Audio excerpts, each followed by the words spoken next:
The vampire maid, Hume Nisbet. It was the exact kind of abode that I had been looking after for weeks, for I was in that condition of mind when absolute renunciation of society was a necessity. I had become diffident of myself, and wearied of my kind. A strange unrest was in my blood, a barren dearth in my brains.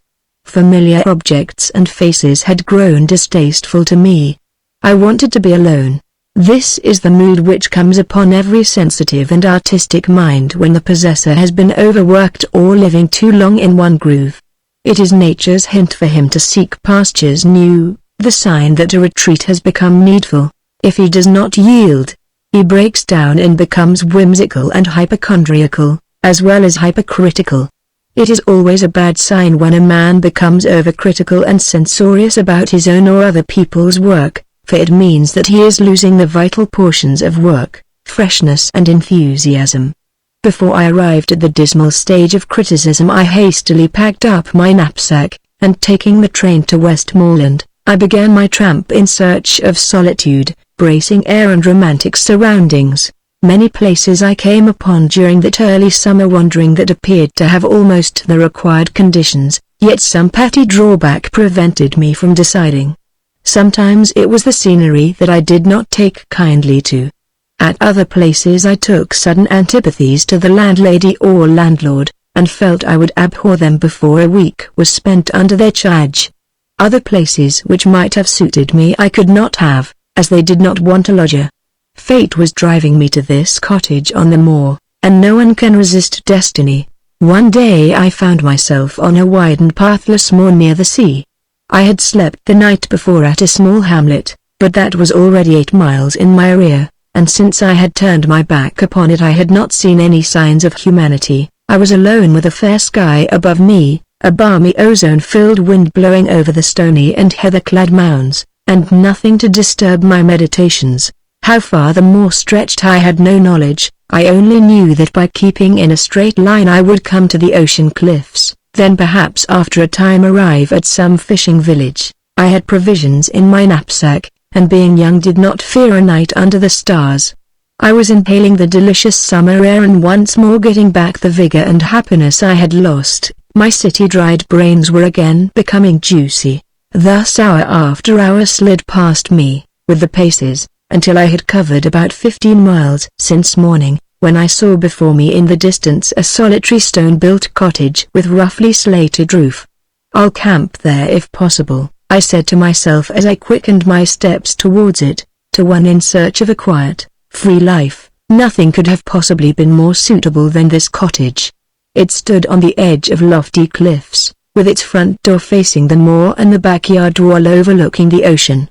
The sound of the dancing waves struck upon my ears like a lullaby as I drew near. How they would thunder when the autumn gales came on and the seabirds fled shrieking to the shelter of the sedges. A small garden spread in front, surrounded by a dry stone wall just high enough for one to lean lazily upon when inclined.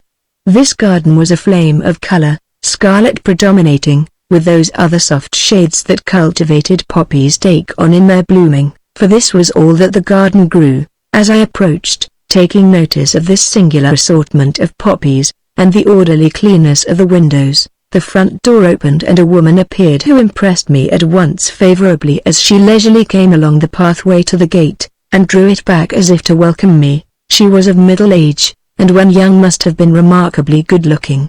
She was tall and still shapely, with smooth clear skin, regular features and a calm expression that at once gave me a sensation of rest. To my inquiries she said that she could give me both a sitting and bedroom, and invited me inside to see them.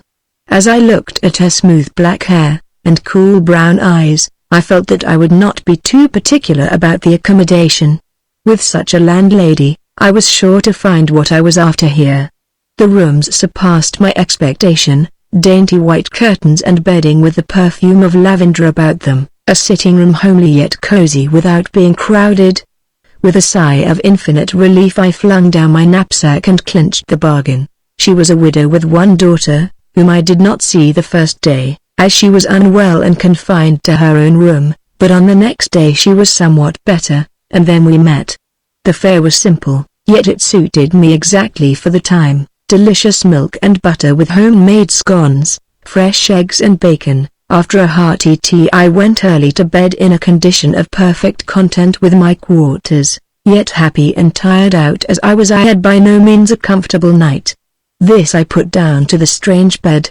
I slept certainly, but my sleep was filled with dreams so that I woke late and unrefreshed. A good walk on the moor, however, restored me, and I returned with a fine appetite for breakfast. Certain conditions of mind, with aggravating circumstances, are required before even a young man can fall in love at first sight, as Shakespeare has shown in his Romeo and Juliet. In the city, where many fair faces passed me every hour, I had remained like a stoic, yet no sooner did I enter the cottage after that morning walk than I succumbed instantly before the weird charms of my landlady's daughter, Ariadne Brunel. She was somewhat better this morning and able to meet me at breakfast, for we had our meals together while I was their lodger. Ariadne was not beautiful in the strictly classical sense, her complexion being too lividly white and her expression too set to be quite pleasant at first sight, yet, as her mother had informed me, she had been ill for some time, which accounted for that defect. Her features were not regular, her hair and eyes seemed too black with that strangely white skin, and her lips too red for any except the decadent harmonies of an Aubrey Beardsley. Yet my fantastic dreams of the preceding night, with my morning walk, had prepared me to be enthralled by this modern poster-like invalid. The loneliness of the moor, with the singing of the ocean, had gripped my heart with a wistful longing. The incongruity of those flaunting and evanescent poppy flowers, dashing the giddy tints in the face of that sober heath, touched me with a shiver as I approached the cottage, and lastly that weird embodiment of startling contrasts completed my subjugation. She rose from her chair as her mother introduced her, and smiled while she held out her hand. I clasped that soft snowflake, and as I did so a faint thrill tingled over me and rested on my heart, stopping for the moment its beating. This contact seemed also to have affected her as it did me. A clear flush, like a white flame, lighted up her face, so that it glowed as if an alabaster lamp had been lit. Her black eyes became softer and more humid as our glances crossed, and her scarlet lips grew moist. She was a living woman now, while before she had seemed half a corpse. She permitted her white slender hand to remain in mine longer than most people do at an introduction, and then she slowly withdrew it, still regarding me with steadfast eyes for a second or two afterwards. Fathomless velvety eyes these were, yet before they were shifted from mine they appeared to have absorbed all my willpower and made me her abject slave. They looked like deep dark pools of clear water, yet they filled me with fire and deprived me of strength.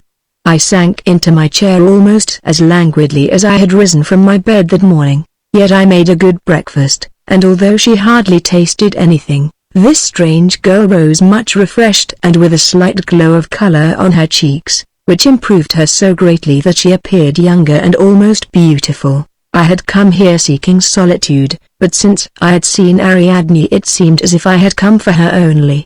She was not very lively, indeed, thinking back, I cannot recall any spontaneous remark of hers. She answered my questions by monosyllables and left me to lead in words, yet she was insinuating and appeared to lead my thoughts in her direction and speak to me with her eyes.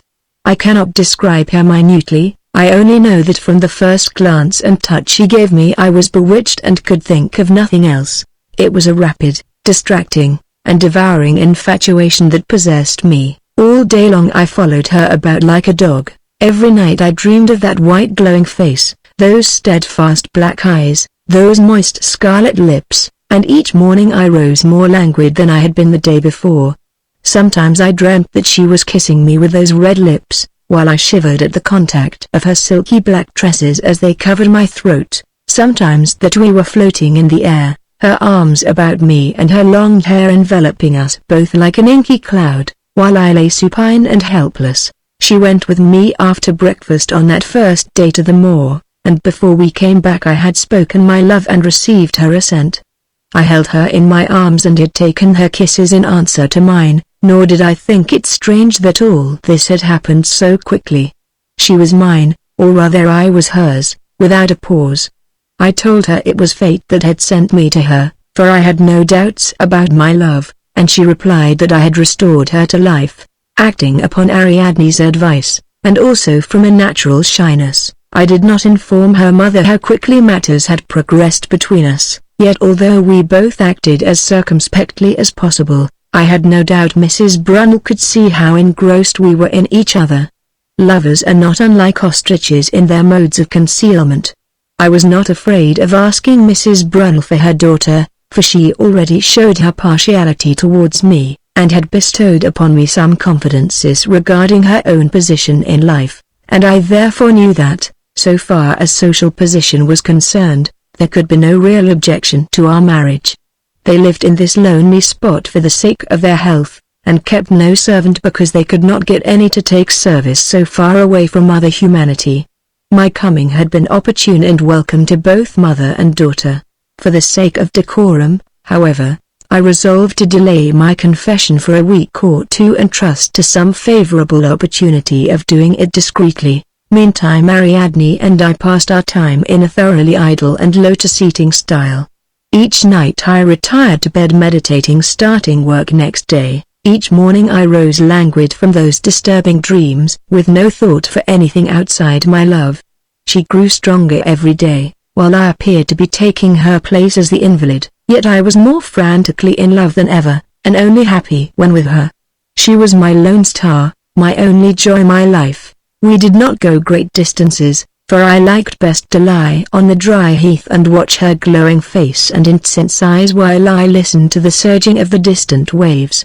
It was love made me lazy, I thought, for unless a man has all he longs for beside him, he is apartment to copy the domestic cat and bask in the sunshine. I had been enchanted quickly. My disenchantment came as rapidly, although it was long before the poison left my blood. One night, about a couple of weeks after my coming to the cottage, I had returned after a delicious moonlight walk with Ariadne. The night was warm and the moon at the full, therefore I left my bedroom window open to let in what little air there was. I was more than usually fagged out, so that I had only strength enough to remove my boots and coat before I flung myself wearily on the coverlet and fell almost instantly asleep without tasting the nightcap draught that was constantly placed on the table, and which I had always drained thirstily. I had a ghastly dream this night. I thought I saw a monster bat, with the face and tresses of Ariadne, fly into the open window and fasten its white teeth and scarlet lips on my arm. I tried to beat the horror away, but could not, for I seemed chained down and thralled also with drowsy delight as the beast sucked my blood with a gruesome rapture. I looked out dreamily and saw a line of dead bodies of young men lying on the floor, each with a red mark on their arms, on the same part where the vampire was then sucking me, and I remembered having seen and wondered at such a mark on my own arm for the past fortnight. In a flash I understood the reason for my strange weakness, and at the same moment a sudden prick of pain roused me from my dreamy pleasure. The vampire in her eagerness had bitten a little too deeply that night, unaware that I had not tasted the drugged draught. As I woke I saw her fully revealed by the midnight moon, with her black tresses flowing loosely, and with her red lips glued to my arm. With a shriek of horror I dashed her backwards, getting one last glimpse of her savage eyes, glowing white face and blood-stained red lips. Then I rushed out to the night, moved on by my fear and hatred, nor did I pause in my mad flight until I had left miles between me and that accursed cottage on the moor.